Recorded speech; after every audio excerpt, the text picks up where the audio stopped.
بسم الله الرحمن الرحيم. قال عيسى ابن مريم اللهم ربنا أنزل علينا مائدة من السماء تكون لنا عيدا لأولنا وآخرنا وآية منك وارزقنا وأنت خير الرازقين. قال الله إني منزلها عليكم فمن يكفر بعد منكم فإني أعذبه عذابا لا أعذبه أحدا من العالمين. وإذ قال الله يا عيسى ابن مريم أأنت قلت للناس اتخذوني وأمي إلهين من دون الله؟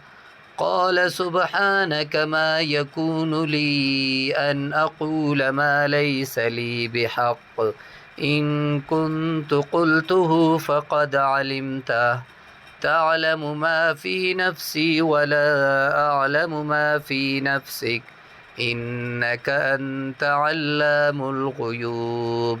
ما قلت لهم إلا ما أمرتني به أن اعبدوا الله ربي وربكم، وكنت عليهم شهيدا ما دمت فيهم، فلما توفيتني كنت أنت الرقيب عليهم وأنت على كل شيء شهيد. إن تعذبهم فإنهم عبادك وإن تغفر لهم فإنك أنت العزيز الحكيم.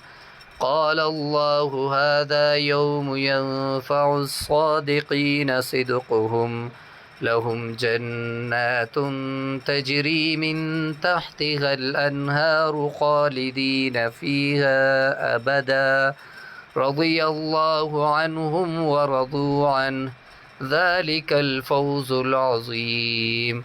لله ملك السماوات والأرض وما فيهن وهو على كل شيء قدير. صدق الله العظيم. والسلام عليكم ورحمة الله وبركاته.